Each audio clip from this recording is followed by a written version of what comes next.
Hello and welcome to Middle East Matters. I'm Rochelle Ferguson-Muyahi. Coming up in this week's show. As the Syrian conflict rages on, our correspondents film alongside soldiers fighting to retake a town from Islamic State militants. We head to the West Bank, where Israeli officials are demolishing buildings at an unprecedented rate. Plus, we look at Iran's contemporary art scene, where women are taking on an increasingly important role. But first, as Syria's civil war rages on, we head to the heart of the battle to regain the town of Shaddadi from the Islamic State group. Well, our reporters gained exclusive access to the Syrian Democratic Forces, a coalition of Kurdish and Arab militia, as they continue to fight militants. Well, one-time enemies are now fighting on the same side to defeat a common foe.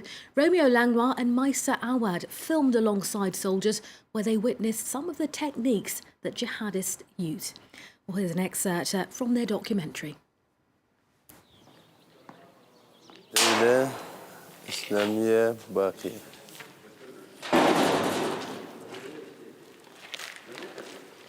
One of the most deadly of the jihadists' weapons sits in this hangar, a suicide truck laden with explosives. Even the wheels are protected from gunfire. It's impossible to fire at them with a Kalashnikov. The armory is really thick. We can't even shoot at the person behind the wheel. We can just keep on driving. Look here at the front. They can close this window to avoid being shot at and keep on going.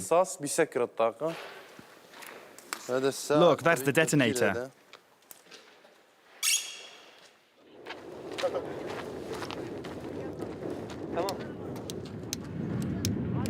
Hand me your lighter.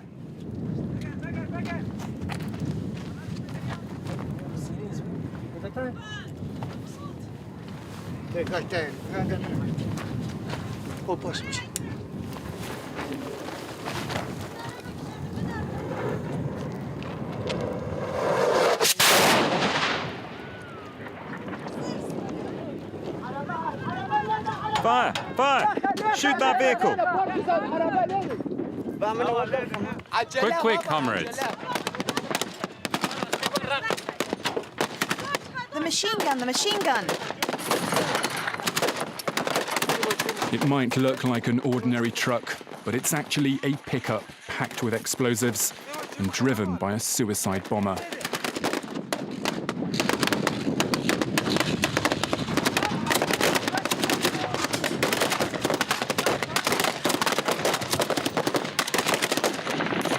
Filmed from another angle by a Kurdish fighter, the IS driver hurtles towards our position.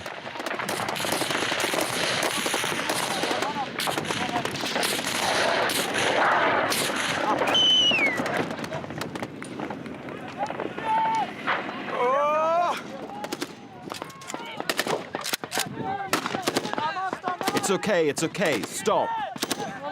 A suicide bomber tried to attack us, but my comrades managed to kill him. I'm thrilled. It was me that hit him. Well done, my friend.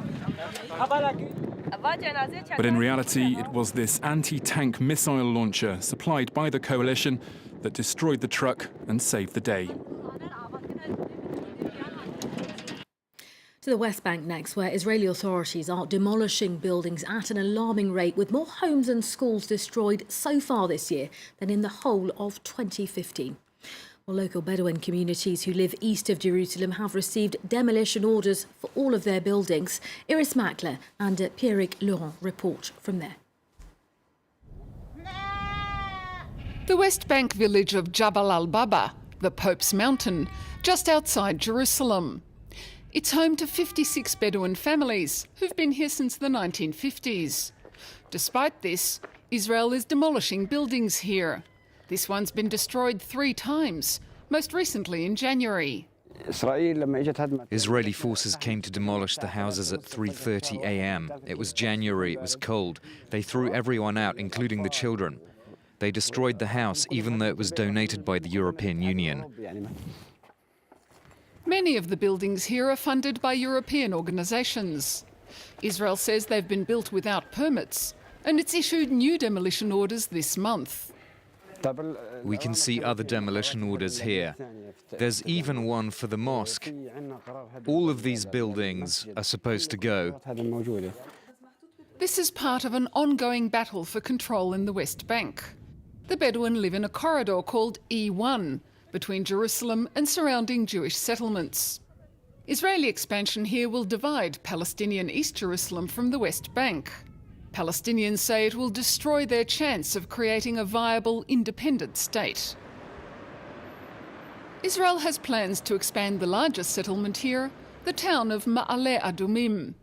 In its way are 109 Bedouin families who live on the next hillside, at a place called Abu Nawar.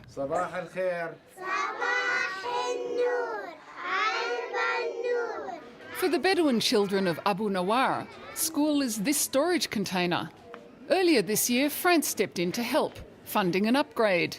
In February, it supplied weatherproof caravans.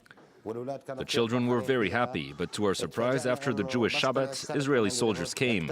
It was after midnight between Saturday and Sunday. They came in a convoy of more than 30 military vehicles and they closed the area.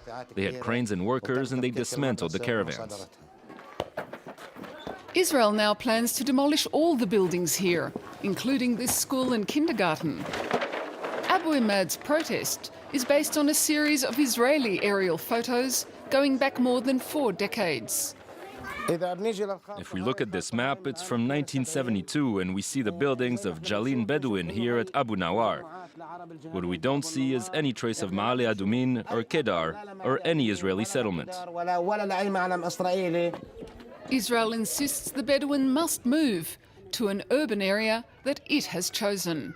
These plans to relocate the Bedouins mean a threat for the Bedouins themselves to lose their livelihood and to lose their culture and to be forced to live in an urbanized environment. Also, they will constitute forcible transfer, and forcible transfer is a grave breach of the Geneva Convention. The new place Israel has set up is here, just up the hill, and this is it so far. But it's not large enough for the population, and there's no space for their animals.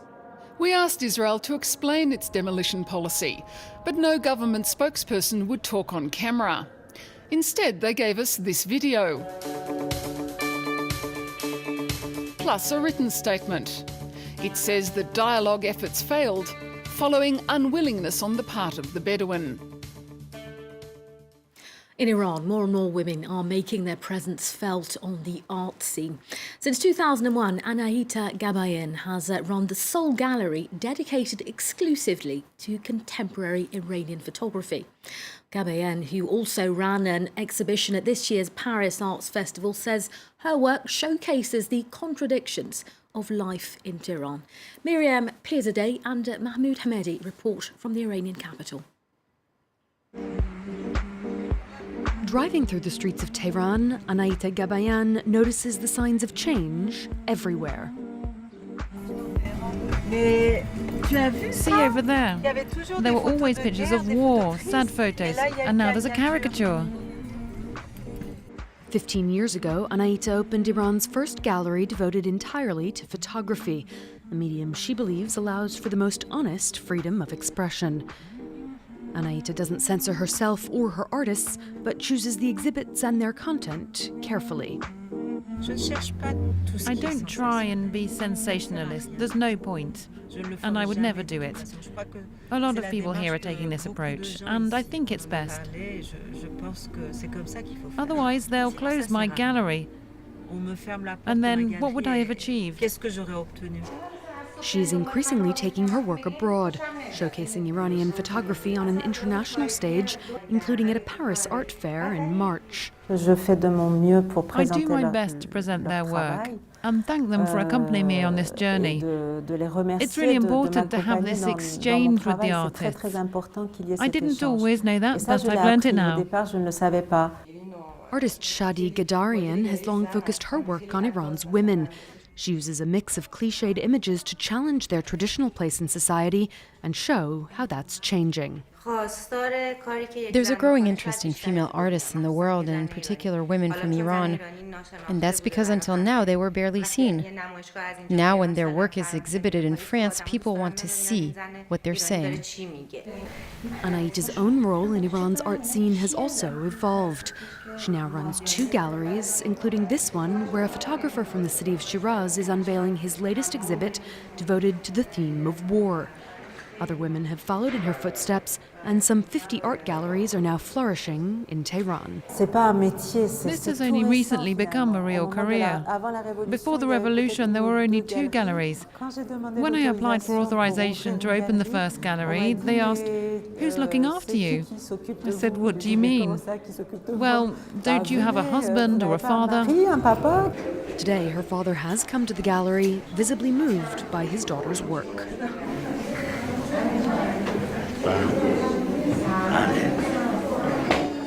A generation of increasingly independent women charting a new path in the new Iran. And finally, to the 4th International Drum Festival in the Egyptian capital, which aims to spread a message of peace and cultural awareness between nations. Well, drummers and performers from 20 countries descended on Cairo to interpret acts and dance routines reflecting their heritage. During the 7-day festival, performers delighted spectators in the city's historic sites, including Al-Muez Street, which is one of the oldest in the city. Well, that's all from your Middle East Matters team. See you at the same time next week.